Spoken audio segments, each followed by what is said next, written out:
তা ইমাম মাহদি আবার কখন আসবে? আমরা তো বুঝলাম ইমাম মাহদি আসবেন, তারপরে দাজ্জাল, তারপরে ঈসা আলাইহিস সালাম, তারপরে খেলাফা, এই তো। তার ইমাম মাহদি আবার কখন? আমাদের বুয়েটের মাহদি বের হয়, পাঞ্জাব থেকে মাহদি বের হয়, হ্যাঁ, বাংলাদেশের ওই কোনায় মাহদি বের হয়, সৌদি আরব থেকে ওই কোনা থেকে মাহদি বের হয়, হয় না? খুব ভালো করে মনে রাখবেন, যতক্ষণ এই বিশ্বে একটা মালহামা না হচ্ছে মাহদি আসছেন না। কথা ক্লিয়ার? এই বিশ্বে যতক্ষণ একটা মালহামা না হচ্ছে মাহদি আসছেন না। তিনি আসবেন ফাতিমা রাদিয়াল্লাহু আনহার বংশ থেকে। কার বংশ? তার আসল নাম মুহাম্মদ। কি নাম? তার নাক উঁচু, নাক একদম উঁচু, খাড়া, কপাল চওড়া, চেহারার গড়নটা আমাদের নবী সাল্লাল্লাহু আলাইহি ওয়াসাল্লাম। তার বাবার নাম হবে আব্দুল্লাহ, তার মায়ের নাম হবে আমিনা। তিনি দায়িত্ব নিতে চাইবেন না, তিনি দায়িত্ব নিতে চাইবেন না। তিনি দায়িত্ব না নেওয়ার জন্য মদিনা থেকে পালিয়ে মক্কায় চলে আসবেন। ভয়ে আমাকে দায়িত্ব দিও না, এই ভয়ে। ও তিনি আরবি ভাষায় কথা বলবেন, বাংলা ভাষায় না।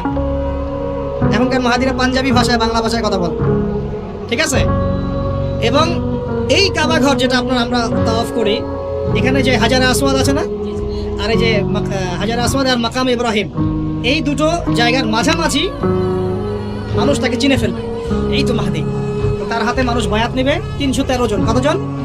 ওই তালুত বাহিনী তো 313, বদরও 313, এখানেও 313। এবার শুরু হবে আসল খেলা। এবার প্রথমে ওই আরবেরই একটা গোত্র, বনু কালব। কোন গোত্র? এই বনু কালব এই ইমাম মাহদির বিরুদ্ধে যুদ্ধ করবে। আল মাহদি এই যুদ্ধে জয়লাভ করবেন ইনশাআল্লাহ। তারপরে সিরিয়া, শাম থেকে, শাম মানে শুধু সিরিয়াই না, ওই পুরো অঞ্চলটাই শাম, ওখান থেকে একটা দল আসবে এই মাহদির সাথে যুদ্ধ করার জন্য। আল্লাহ পাক তাদেরকে মক্কা মদিনার মাঝখানে বাইদা নামক জায়গায় ধসে। কোন জায়গা? এরপরে মুসলমানদের আর কোনো পতন নাই, আর পিছনে ফিরে তাকানোর কোনো সুযোগ নাই। মুসলমানরা আর মাথা নিচু করবে না ইনশাআল্লাহ কোনোদিনের জন্য। তারপর চলতে থাকবে খালি ইসলামের বিজয় আর বিজয় আর বিজয় আর বিজয়। আল্লাহু আকবার। এভাবে চলবে। তবে মাহদি কখন আসবেন? আগে মালহামা, তারপর মাহদি। মালহামা কি তাহলে? এটা হচ্ছে একটা বিশাল যুদ্ধ। এটা কি? কেমন যুদ্ধ? নবীজি বলেছেন, এই রোমকরা, ইউরোপিয়ানরা তোমাদের সাথে অচিরেই চুক্তি ভঙ্গ করবে এবং 80টা পতাকা নিয়ে তোমাদের বিরুদ্ধে ওরা যুদ্ধ করবে। এই মালহামাটা হবে ইরাকের ফোরাত নদীর নিচেই হোক আর পাশেই হোক, আল্লাহ ভালো জানেন। ওখানে সোনার পাহাড়কে কেন্দ্র করে। কি কেন্দ্র করে? এই সোনা মানে সত্যিকারের সোনাও হতে পারে, অথবা তেলও হতে পারে, আল্লাহ ভালো জানেন। তেল তো এখন সোনার জায়গা দখল করেছে, করে নাই? এই বিশ্বে তো সোনা চলে না, কি চলে? তেল। তো এটাকে কেন্দ্র করে যুদ্ধ হবে। নবীজি বলেছেন ওই যুদ্ধে এত ভয়াবহ হবে যে 100 জন যোদ্ধার মধ্যে 99 জনই মারা যাবে না। একটু মাথা খাটান যে এমন কোন যুদ্ধ কি হয়েছে পৃথিবীতে যেটাতে 100 জনের মধ্যে 99% মারা গেছে? তার মানে এটা হয়নি এখনো। আর একটা যুদ্ধে এত পার্সেন্ট মানুষ কিভাবে মরতে পারে? যদি সেটা ঢাল তলোয়ারের যুদ্ধ হলে কি মরতে পারে? নিশ্চয়ই এমন কোন অস্ত্র সেখানে প্রয়োগ করা হবে যাতে একাধারে অনেক মানুষ তাড়াতাড়ি মারে। এই অস্ত্র এখনকার যুগের কি অস্ত্র? নিউক্লিয়ার ওয়েপন্স হতে পারে যদি এই যুগে সেটা হয়। আর যদি আল্লাহ পাক এটাকে আবার পূর্বের অবস্থায় নিয়ে যান, সেটাও হতে পারে, আল্লাহ ভালো জানেন। আমরা এটাকে ইন্টারপ্রিটেশন বলছি, এটা সঠিক হতে পারে, বেঠিক হতে পারে, অ্যাটলিস্ট একটা ধারণা তো পাচ্ছি। তারপর এই ইউফ্রেটিস নদীর এই সোনার পাহাড়কে কেন্দ্র করে এটা ঘটনা ঘটে। আল্লাহ নবী আরো বলেছেন সাল্লাল্লাহু আলাইহি ওয়াসাল্লাম, মুসলমানরা, আমাদের কথা বলছে, মুসলমানরা তোমরা যেন সেখানে হাতও না বাড়াও। কোন মুসলমান যেন ওই সোনায় হাতও না বাড়ায়, মানে ওই দিক থেকে আমরা যেন সম্পূর্ণ মুক্ত থাকি। ওরা মারামারি করে শেষ হয়ে যায় না। বিশ্বটা হয়তো সংক্ষিপ্ত হয়ে আসতে পারে যদি এরকম কোনো ম্যাসিভ নিউক্লিয়ার যুদ্ধ হয়ে যায়, যেটার আশঙ্কা অনেকেই করেন। মিলিটারি অ্যাফেয়ার্স যারা করেন তারা করেন, পলিটিক্স যারা করেন তারা করেন। এবং এই জায়নিস্টরা চাচ্ছে, এই জায়নিস্টরা খুব করে চাচ্ছে বিশ্বে এমন একটা যুদ্ধ লাগুক। একবার ইউক্রেন রাশিয়ার ইস্যু তুলে দেয়, একবার সিরিয়ার ইস্যু তুলে দেয়, একবার আফগান ইস্যু তুলে দেয়, একবার ইরাকে ইস্যু তুলে দেয়, একবার প্রথম বিশ্বযুদ্ধ লাগায়, একবার দ্বিতীয়টা লাগায়। ওরা খুব করে চাচ্ছে যেন আরো একটা লাগে। এবার যদি লাগে তাহলে এটা কনভেনশনাল যুদ্ধ হবে না, এটা দেখবেন একটা নিউক্লিয়ার যুদ্ধ হয়ে গেছে। সেটা হয়ে গেলে ওয়ার্ল্ডের আয়তন আর এমন থাকবে কিনা আল্লাহ ভালো জানে। এগুলো ভাবতে হবে, আমাদের করণীয় ফিক্স করতে হবে। আর আমরা কি করছি বললাম? ওই যে নেইমার দিকে ফুটবল খেলছি। আমরা কি করছি? আমরা মাশাআল্লাহ তেল বিক্রি করছি ওদের কাছে, আমরা ওদের কাছ থেকে পেট্রো ডলার চুক্তি করেছি, ওদের সাথে বন্ধুত্ব করার চেষ্টা করছি। আর আল্লাহ পাক কোরআনে বলেছেন লা তাত্তাখিযুল ইয়াহুদা ওয়ান নাসারা আউলিয়া, ওই আয়াতটা থাক, ওটা খালি তেলাওয়াতের জন্য, আমল করার জন্য না। আমার কথা কি বুঝতে পারছেন? ওলামায়ে কেরাম তো নিশ্চয়ই বুঝতে পারছেন।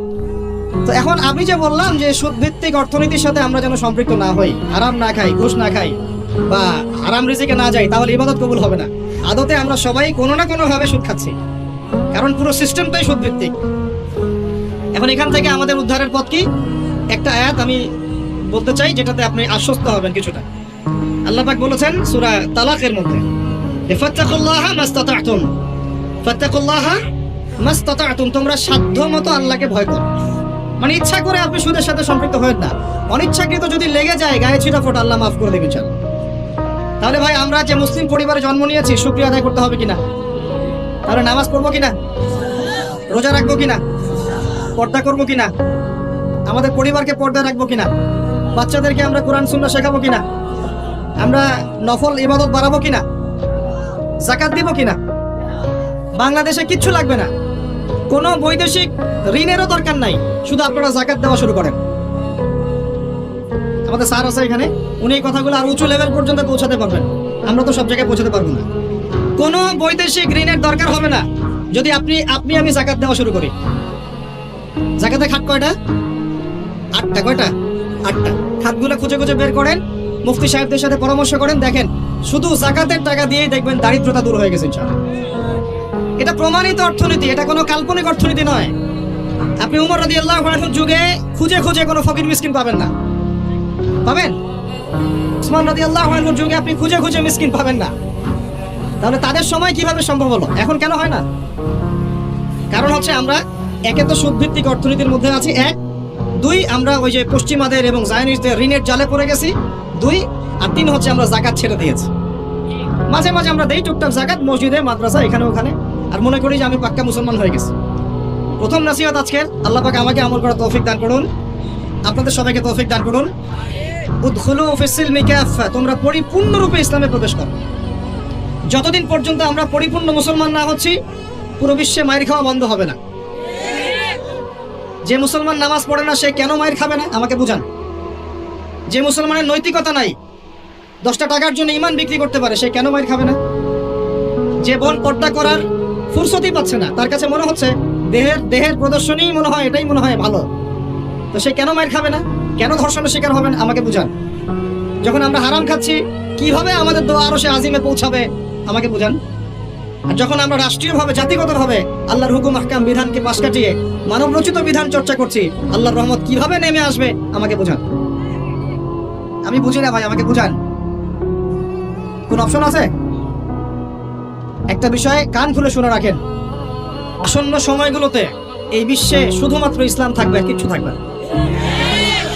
আল্লাহ পাক এমন একটা প্রজন্ম অচিরেই নিয়ে আসবেন যারা এইরকম ইসলাম পালন করবে না, যারা 100% ইসলাম পালন করবে ইনশাআল্লাহ।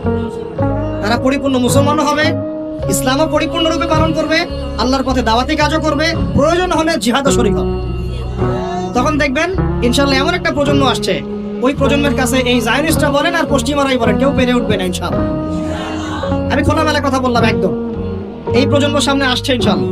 আল্লাহ নবী বলেছেন এমন একটা জাইশ আসবে, যেই জাইশ ফালা নি'মাল আমিরু আমিরুহা ওয়ালা নি'মাল জাইশু যালিকাল জাইশ, কতই না উত্তম সেই বাহিনীর আমির আর কতই না উত্তম সেই সেনাবাহিনী।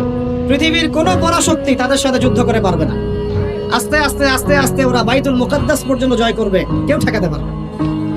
এখন বিশ্বের চিত্র দেখে কি আপনার এটা মনে হচ্ছে? এখন বিশ্বের চিত্র দেখে কিন্তু মনে হচ্ছে না। এখন বিশ্বের চিত্র দেখে মনে হচ্ছে সবকিছু আমাদের নেগেটিভ, আমাদের এগেইনস্টে যাচ্ছে, তাই না?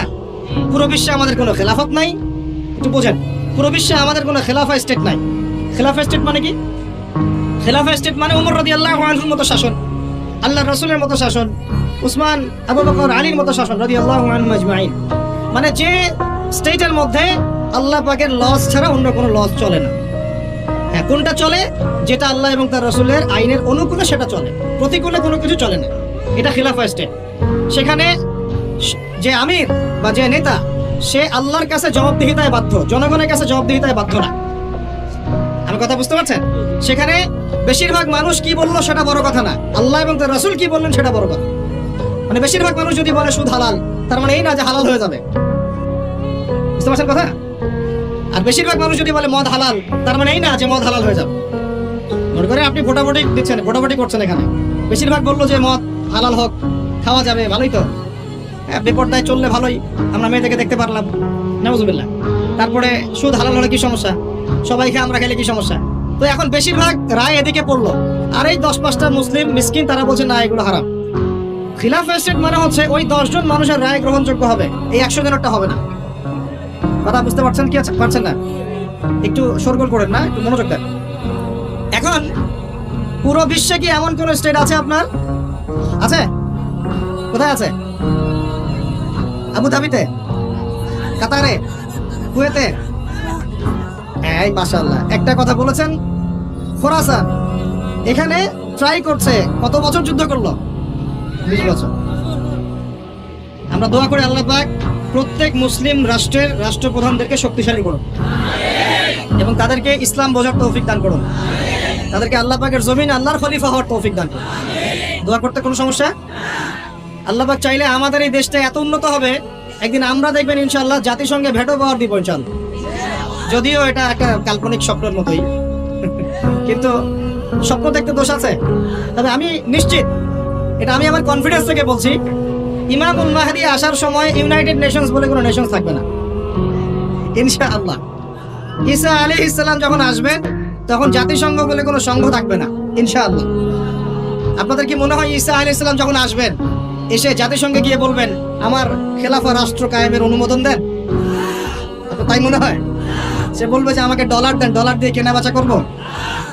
হ্যাঁ, সে বলবে যে আপনার রেজুলেশন পাস করেন, আমি প্যালেস্টাইন থেকে, জেরুজালেম থেকে ইসলামী খেলাফত কায়েম করতে চাই, আমাকে সমর্থন দেন? তিনি কি এগুলো করতে যাবেন? আপনার মনে হয় তিনি এসে ওয়ার্ল্ড ব্যাংকে গিয়ে বলবেন আমাকে লোন দেন, IMF এ গিয়ে বলবেন আমাকে লোন দেন? তার মানে ওই সময় এগুলোর কোনো অস্তিত্বই থাকবে না ইনশাআল্লাহ। এটা বোঝাই যাচ্ছে থাকবে না ইনশাআল্লাহ। কি বলবো আমি জানি না, কিভাবে বললে আপনারা বুঝবেন তাও জানি না, আর আমিও জানি না এসব বলে কি হবে। আমি শুধু চাই আপনাদের মধ্যে একটা সচেতনতা তৈরি হোক, যাতে আপনারা আপনাদের পরিবার এবং পরবর্তী প্রজন্মকে বোঝাতে পারেন যা পৃথিবীতে চলছে এগুলো জুলুম। এই জুলুমের অবসান অচিরেই ঘটবে যখন আল মাহদি আসবে এবং ব্ল্যাক ফ্ল্যাগস, কালো পতাকাধারী বাহিনী বের হবে ইনশাআল্লাহ। যুদ্ধ করতে করতে করতে করতে এরা বাইতুল মুকাদ্দাস পর্যন্ত জয় করবে। আসবে, আল্লাহর বাহিনী আসবে, যখন আসবে আপনারা এমনিই বুঝতে পারবেন ইনশাআল্লাহ। ঠিক আছে? আর আমরা আমাদের পরবর্তী প্রজন্মকে বোঝাবো, জানাবো যে ইনশাআল্লাহ অচিরেই সেই বাইতুল মুকাদ্দাস আমাদের হতে যাচ্ছে ইনশাআল্লাহ। জাফর ইবনে আবি তালেব রাদিয়াল্লাহু আনহু আল্লাহর নবীর আপন চাচাতো ভাই, চাচা আবু তালেবের ছেলে। আলী ইবনে আবি তালেব, জাফর ইবনে আবি তালেব। জাফর ইবনে আবি তালেব রাদিয়াল্লাহু আনহু যুদ্ধ করতে গিয়েছেন, মুতার যুদ্ধে। কোন যুদ্ধ? আল্লাহর নবী 3 জনকে সেনাপতি বানালেন, যায়েদ ইবনে হারেসা, আব্দুল্লাহ বিন রাওয়াহা এবং জাফর ইবনে আবি তালেব। কোন যুদ্ধে 3টা অধিনায়ক লাগে নাকি? একজন লাগে। তাহলে সাহাবীরা বুঝে ফেললেন যে আমরা এই যুদ্ধে গেলে শহীদ হব নিশ্চিত। কথা বুঝতে পারছেন? সবাই বিদায় নিয়ে চলে গেলেন। ওদের সৈন্য সংখ্যা প্রায় 2 লক্ষ। কত লক্ষ? মুসলিমদের সৈন্য সংখ্যা মাত্র 3000, মাত্র 3। আল্লাহ নবী বললেন যদি যায়েদ ইবনে হারেসা শহীদ হয়, আব্দুল্লাহ বিন রাওয়াহা তুমি পতাকা নিয়ে নিও। আব্দুল্লাহ বিন রাওয়াহা যদি শহীদ হয় তাহলে জাফর তুমি পতাকা নিয়ে নিও। জাফরও যদি শহীদ হয় তাহলে তোমাদের মধ্যে কোনো একজনকে তোমরা আমির বানিয়ে নিও। পরে আমির বানানো হয়েছিল সাইফুল্লাহিল মাসলুল খালিদ বিন ওয়ালিদ রাদিয়াল্লাহু আনহু, এবং তার হাতেই বিজয়টা হয়েছিল। 3000 সৈন্য নিয়ে তিনি 2 লক্ষ সৈন্য ঠেকিয়ে দিয়েছেন। জাফর রাদিয়াল্লাহু আনহু যখন শহীদ হন, প্রথমে তার ডান হাত পড়ে যায়। ওই যে দেখছেন না, এক বাবা হাত নিয়ে ঘুরছে বাচ্চার, আর এক হাত খুঁজে পায় না, দেখছেন না আপনারা? ডান হাত পড়ে গিয়ে বাম হাত দিয়ে তরোয়াল চালানো শুরু করলেন। ওই যুদ্ধ তখন সত্যিকারের যুদ্ধ ছিল, এই তোমাদের মতো কাপুরুষের যুদ্ধ না যে 100 মাইল দূর থেকে মিসাইল ছুড়বো আর এখান থেকে আমি ঠাস করে মরে যাবো। তখনকার যুদ্ধ ছিল ম্যান 1-on-1 ব্যাটল। তুমি সামনে অস্ত্র নিয়ে আসো, আমি সামনে অস্ত্র নিয়ে যাবো, এরপরে দেখি কার কথা হবে। এমন ছিল না বিষয়টা, 1-on-1 ব্যাটল ছিল। আর তখন সাহাবীরা ছোটবেলা থেকে এগুলোতে প্রশিক্ষিত ছিলেন। নতুন না বিষয়গুলো, তারা ছোটবেলা থেকেই প্রশিক্ষিত ছিলেন, তীরন্দাজ ছিলেন, ঘোড়সাওয়ার ছিলেন তখনকার যুগের প্রেক্ষাপটে। তো তারপর তিনি বাহাতে তরোয়াল চালানো শুরু করলেন, এক পর্যায়ে বাহাতে পড়ে গেল। এরপর এই থুতনি দিয়ে তিনি পতাকাটা ধরে রাখছেন। এরা মুতার যুদ্ধের ইতিহাসটা পড়ে দেখেন, থুতনি দিয়ে এভাবে পতাকাটা ধরে রাখছেন। পতাকার মান, পতাকার সম্মান। আর সেই পতাকা আমাদের হাত থেকে পড়ে গেল, আরবের লোকজন তাকায় তাকায় দেখতেছে, সারা মুসলিম বিশ্ব তাকায় তাকায় দেখতেছে। এই গুনাহের ভার আল্লাহর কসম আপনার আমার সবার উপর বর্তাবে, কোনো উপায় নাই, সবার উপর বর্তাবে। আল্লাহ যেন মাফ করেন, আল্লাহ পাক মাফ করবেন না। আমি আল্লাহকে চিনি, আল্লাহ পাক মাফ করবেন না এভাবে, যতক্ষণ পর্যন্ত না আল্লাহ পাক এর হিসাব নিচ্ছেন। কারণ ওলামায়ে কেরামকে জিজ্ঞাসা করে দেখেন, একটা মুসলিম রাষ্ট্রে যদি একজন মুসলিম নারীকে ধর্ষণ করা হয়, উঠিয়ে নিয়ে চলে যাওয়া হয়, রেপ করা হয়, অথবা একজন মুসলিম ভাইকে নির্মমভাবে হত্যা করা হয়, তাহলে ফতোয়া কি করা উচিত? তখন সবাই মিলে ওই জালেমের বিরুদ্ধে দাঁড়ানো ফরজ। যদি সে দাঁড়াতে না পারে তার প্রতিবেশী দাঁড়াবে, সে না পারলে তার প্রতিবেশী দাঁড়াবে, আর যখন সেও পারবে না পুরা উম্মাহ একসাথে মিলে দাঁড়াতে হবে। সেটা কি হয়েছে? করতে পেরেছি? পতাকা ধরে রাখলেন এইভাবে, পতাকা পড়তে দিলেন না, এক পর্যায়ে এক কাফেরের তরবারের আঘাতে তার শরীরটা দ্বিখণ্ডিত হয়ে গেল। এদিকে মদিনায় নবী সাল্লাল্লাহু আলাইহি ওয়াসাল্লাম খবর পেয়ে গেলেন, খবর পেয়ে বলছেন এইমাত্র জাফর শহীদ হলো, এইমাত্র জাফর শহীদ হলো। সুবহানাল্লাহ। তখন তিনি, তার চোখ দিয়ে পানি পড়ছে, তিনি জাফরের বাসায় চলে গেলেন, ছুটে চলে গেলেন জাফর ইবনে আবি তালেবের বাসায়। তার ছোট ছোট বাচ্চা ছিল, আপনার আমার বাচ্চা নাই? ছোট ছোট বাচ্চা, তাদেরকে বুকে জড়িয়ে কান্নাকাটি করছেন। সাহাবীরা বলছেন, ইয়া রাসূলুল্লাহ, আপনি আল্লাহর রাসূল হয়ে কান্নাকাটি করছেন? নবীজি বলে, এটা আল্লাহর রহমত, এটা আল্লাহর রহমত। যে কাঁদতে পারে না তার মন তো পাষাণ, জাফর শহীদ হয়ে গেছে। তারপরে তিনি হাসলেন, আমাদের নবী হেসে উঠলেন। সাহাবীরা বললেন যে আপনি একটু আগে কাঁদলেন, এখন হেসে উঠলেন? নবীজি বললেন, এই মাত্র আমি দেখলাম যে জাফরকে দুজন ফেরেশতার মাধ্যমে আমার সামনে দিয়ে নিয়ে যাওয়া হলো। আমি দেখলাম জাফর জান্নাতে, তার দুই হাত, যে দুই কাটা হাত, এই দুই কাটা হাতের বদৌলতে আল্লাহ পাক তাকে জান্নাতে দুইটা পাখা দিয়েছে, সে জান্নাতে ঘুরে বেড়াচ্ছে, ফল খাচ্ছে। এই দৃশ্য দেখে আমি হেসে উঠলাম। আমি এই জন্য বলছি, আমাদের শহীদরা মৃত নয়, আমাদের শহীদরা মৃত নয়। আমাদের এই মা, বোন, শিশু, নারী যাদেরকে মেরে ফেলা হয়েছে, এরা কেউ মৃত নয়, ইনশাআল্লাহ তারা জীবিত আছে। এবং তারা এখন আল্লাহ পাককে কি বলছেন জানেন? তারা আল্লাহকে বলছেন, আল্লাহ আমাদেরকে আরেকবার ফিরিয়ে দাও, আরো একবার এদের বিরুদ্ধে যুদ্ধ করে যেন শহীদ হয়ে আসতে। একজন শহীদ সাহাবীর মাকবারা থেকে যদি কেউ কোনো খান পায়, মনে করেন আল্লামা তারেক জামিল হুজুর গিয়েছেন মুয়াজ বিন জাবাল রাদিয়াল্লাহু আনহুর কবরে, আপনি গিয়েছেন, মনে করেন এরকম অনেক মানুষই পেয়েছে, আপনি গিয়েছেন এমন একজন সাহাবীর কবরের সামনে যেখানে আপনি কিছু একটা খান পাচ্ছেন, আপনি পাচ্ছেন, হয়তো আর 10 জন পাচ্ছে না, এই 5 জন পাচ্ছে, ওই 10 জন পাচ্ছে না, হতে পারে, মানে কি না? আল্লাহ পাকের কুদরত কারিশমা নাই? যে পাচ্ছে বলেই যে সে জান্নাতি, এমনও তো না। ব্যাপারটা কেমন? ইমাম বুখারী রাহিমাহুল্লাহ ইন্তেকাল করেছেন, যখন তাকে দাফন করার পরে এত সুঘ্রাণ ছড়িয়েছে, মানুষ মাটি হাতে করে নিয়ে বাসায় আসতো, মেশকাম্বরের ঘ্রাণ বেরোচ্ছে কবর থেকে। এখনো বাংলাদেশেও বহু মানুষকে দেখা যায় যে 10 বছর আগে ইন্তেকাল করেছেন, এখনো লাশ অক্ষত আছে। এটা কি মিথ্যা কথা? এই কারিশমাগুলো নাই? তো মনে করেন একজন পেয়েছে, তো সে তার আবেগটা কিভাবে প্রকাশ করবে? সে কি বলবে যে আমি জাহান্নামের ঘ্রাণ পাচ্ছি? কি বলতে পারে? শব্দটা কি প্রয়োগ করতে পারে? ওরে বাপরে বাপ, এটা নিয়ে যে শুরু করলো এক শ্রেণীর লামাযাবি, বেশিরভাগই লামাযাবি ছিল, তারা মাযহাব মানে না, বাট শাইখ মানে অবশ্য। এটা আবার একটা পয়েন্ট আছে, কোনো মাযহাবই মানি না, আমি কোনো মাযহাবই মানি না, কিন্তু আমার শাইখকে মানি, আমার শাইখ যা বলবে তাই। আমার কথা রাগ করছেন? রাগ করেন না, এটা ভুল পথ, এটা একটা ভুল পথ। আপনি যদি মাযহাব না মানেন তাহলে আপনাকে মুজতাহিদ হতে হবে। একজন মুজতাহিদ, যে যার মাযহাব মানার দরকার নাই, সে কোরআন সুন্নাহ সব জ্ঞান জানে, আপনার তো মাযহাব মানার দরকারই নাই, আপনি তো মুজতাহিদ নিজেই। মাশাআল্লাহ, আমরা তখন আপনাকে মানবো, কিন্তু আপনি তো মুজতাহিদ নন, বরং আপনি কোনো ক্ষেত্রে কোরআনও তেলাওয়াত করতে পারেন না, হাদিসের ইবারতও পড়তে পারেন না, আপনি কোনো ফিকহের মাসআলা দিতে পারবেন না, তাহলে তো আপনাকে কোনো ইমামের অনুসরণ করতেই হবে। এবং সেটা আপনি করছেনও তো, মাশাআল্লাহ, আপনি শাইখকে ফলো করছেন, ওটা তো মাযহাব মানেই হলো, তাই না? আদতে যা হয়েছে, 4 মাযহাবকে বাদ দিয়ে নতুন একটা মাযহাব চালু করলেন, আদতে কিন্তু এটা হলো। প্রতিষ্ঠিত মাযহাবগুলোকে বাদ দিয়ে নতুন একটা মাযহাব চালু করলেন, মাযহাবে জাকারিয়া, মাযহাবে রাজ্জাকিয়া, এরকম কিছু মাযহাব চালু করলেন, নতুন মাযহাবে। এর বাইরে আপনি যাবেন। উনি যদি বলেন তালেবান খারাজি, আপনিও বলবেন তালেবান খারাজি। উনি যদি বলেন অমুক আদনানি গোষ্ঠী, আপনিও বলবেন সে আদনানি গোষ্ঠী। তাহলে আপনি তো আপনার শাইখের মুকাল্লিদ, আপনি কি যাচাই করতে পারেন আসলে কারা খারাজি, কারা সেই? আদতে লা মাযহাবি বলে কোনো শব্দ নাই, আমরা সবাই কোনো না কোনো মাযহাব ফলো করি, বাংলাদেশের সবচেয়ে বড় আলেমের একজনের নাম বলেন দেখি, বলেন একটা নাম বলেন। মাশাআল্লাহ, কি বলেছেন? আব্দুল মালিক দামাত বারাকাত। আচ্ছা মাশাআল্লাহ, হ্যাঁ মাশাআল্লাহ, ওনার মতো মুহাদ্দিস এই উপমহাদেশে খুব কমই আছে, ঠিক না বেঠিক? এখন উনি এত বড় মানুষ হওয়ার পরেও কি তিনি নিজে কোনো মাযহাব চালু করেছেন, নাকি তিনিও একটা মাযহাবকে ফলো করেন? এখন আপনি আমি তো কোরআনই পড়তে পারি না, হাদিসও বুঝি না, মাসলা মাসাইলও জানি না, ফিকহ বুঝি না, 2-3-4টা চটি বই পড়ে আপনি মুস্তাহিদ হয়ে গেলেন। মূলত এটা হয়ে গেল শায়েখ পূজা। কি হলো?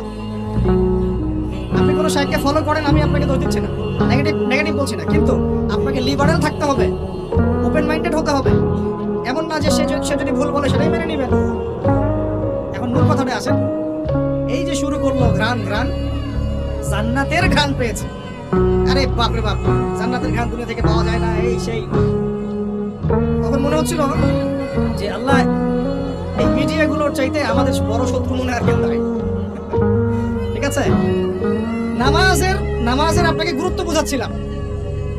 যে কোনো মক্তবে হোক, মাদ্রাসায় হোক, ওলামায়ে কেরাম এগুলো বোঝান, আমাদেরকে শিখিয়েছেন ছোটবেলায়। যখন নামাজ পড়বা তখন প্রত্যেকটা সেন্টেন্স সুন্দর করে বলো যে ইয়্যাকা না'বুদু ওয়া ইয়্যাকা নাস্তাঈন, স্পষ্ট করে সুন্দর করে বলো, তাড়াহুড়া করো না। এখন আপনি মনে করেন বলছেন ইয়্যাকা না'বুদু ওয়া ইয়্যাকা নাস্তাঈন, এখানে কানা বলে কোনো শব্দ আছে? বলেন তো, কথাটা বুঝেন কি? শব্দটা শব্দটা কি? ইয়াকা একটা শব্দ, না'বুদু একটা শব্দ, ওয়া ইয়াকা একটা শব্দ, নাস্তাঈন একটা শব্দ। তো আপনি বলছেন ইয়াকা না'বুদু, এই কানা মানে আবার কে? শব্দটা হচ্ছে ইয়াকা না'বুদু, এই তো ইয়াকা না'বুদু ওয়া ইয়াকা নাস্তাঈন। এখন আমাদেরকে শেখানো হচ্ছে, ছোটবেলা থেকে শিখেছি আমরা, যে সুন্দর করে তারতিলের সাথে কোরআন তেলাওয়াত করবে, যাতে প্রত্যেকটা শব্দের পার্থক্য বোঝা যায়।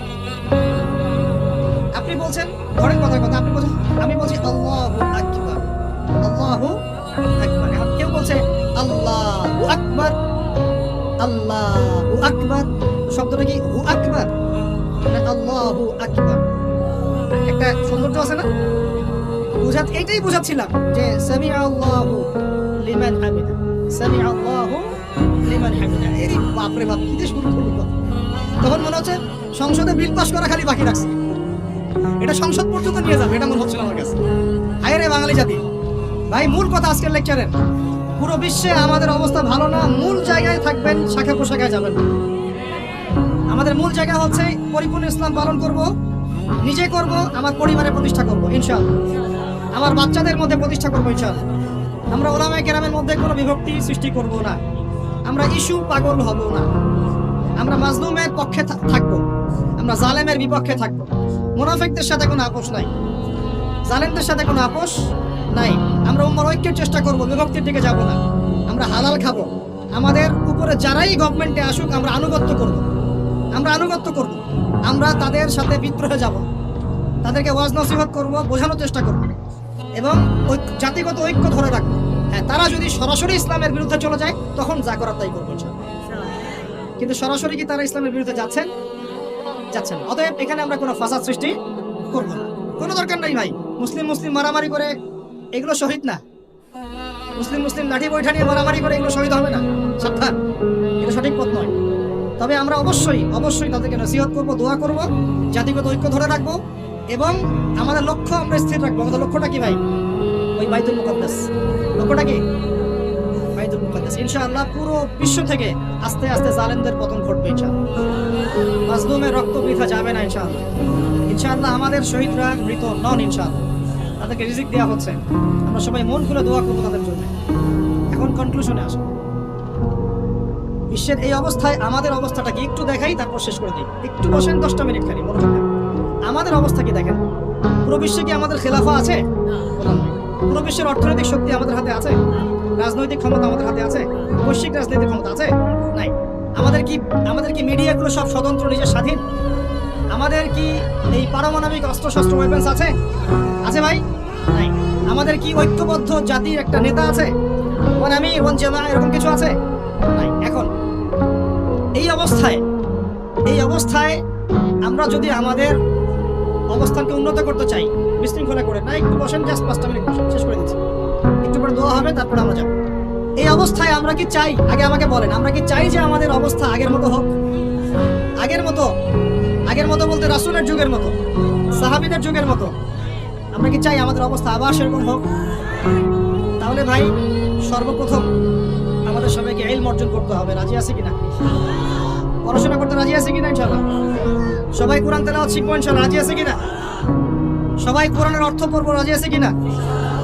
প্রতিদিন কমপক্ষে 5টা করে হাদিস পড়বো, রাজি আছে কিনা? বাংলাদেশের বরেণ্য উলামায়ে কেরামদের সাথে সহবতে থাকবো, রাজি আছে কিনা? আমরা সবাই হালাল খাবো ইনশাআল্লাহ, রাজি আছে কিনা? হারাম থেকে দূরে থাকবো, রাজি আছে কিনা? আমাদের পরিবারে আমরা বেপরদামে ঢুকতে দিব না, রাজি আছি? আমাদের সন্তানদেরকে মানুষ করবো, রাজি আছি? আমরা আমাদের এই সমাজের মধ্যে মানব সৃষ্ট কোনো ফাসাদ সৃষ্টি করবো না, রাজি আছি ইনশাআল্লাহ? আমরা মুসলিম উম্মার নির্যাতিত ভাই বোনদের জন্য দোয়া করবো, রাজি আছি কিনা? তাদের জন্য আল্লাহর দরবারে কান্নাকাটি করবো, রাজি আছি কিনা? আমরা উম্মার মাঝে কোনো বিভক্তি সৃষ্টি করবো না, রাজি আছি কিনা? আমরা সবাই মিলে দিনের দাওয়াতি কাজ করবো, রাজি আছি কিনা? আমরা সবাই মিলে প্রয়োজনে আল্লাহর দ্বীনের জন্য জিহাদ করবো, রাজি আছি কিনা? আল্লাহ পাক আমাদের সবাইকে যেন কবুল করেন, আমিন। শেষ কথা শুনে রাখেন, এই জুলুম চিরস্থায়ী হবে না। এই বাংলাদেশ ঈসা আলাইহিস সালাম শাসন করবে ইনশাআল্লাহ। আপনারা ইলেকশন করেন, হরতাল করেন, এই করেন সেই করেন, আমার কথাটা ছোট ভাই হিসাবে বিশ্বাস করেন। আমি কোনো দলের মানুষ না, আমি সবার শুভাকাঙ্ক্ষী। এই বাংলাদেশ ঈসা আলাইহিস সালাম শাসন করবে ইনশাআল্লাহ, ইনশাআল্লাহ। এই ভারত ঈসা আলাইহিস সালাম শাসন করবে ইনশাআল্লাহ। এই জেরুজালেম ঈসা আলাইহিস সালাম শাসন করবে ইনশাআল্লাহ। এই আরবের যত কান্ট্রি দেখতেছেন সবগুলো ঈসা আলাইহিস সালাম শাসন করবে। তার আগ পর্যন্ত আপনারা এই খেলা চালাতে থাকেন, কোনো লাভ নাই, আস্তে আস্তে সব শেষ হয়ে যাবে। এখন একটা মজার প্রশ্ন, এই প্রশ্নটা দিয়ে শেষ করি। তো ইমাম মাহদী আবার কখন আসবে? আমরা তো বুঝলাম ইমাম মাহদী আসবেন, তারপরে দাজ্জাল, তারপরে ঈসা আলাইহিস সালাম, তারপরে খেলাফত, এই তো? তাহলে ইমাম মাহদী আবার কখন? আমাদের বুয়েটের মাহদী বের হয়, পাঞ্জাব থেকে মাহদী বের হয়, হ্যাঁ, বাংলাদেশের ওই কোনায় মাহদী বের হয়, সৌদি আরব থেকে ওই কোনা থেকে মাহদী বের হয়, হয় না? খুব ভালো করে মনে রাখবেন, যতক্ষণ এই বিশ্বে একটা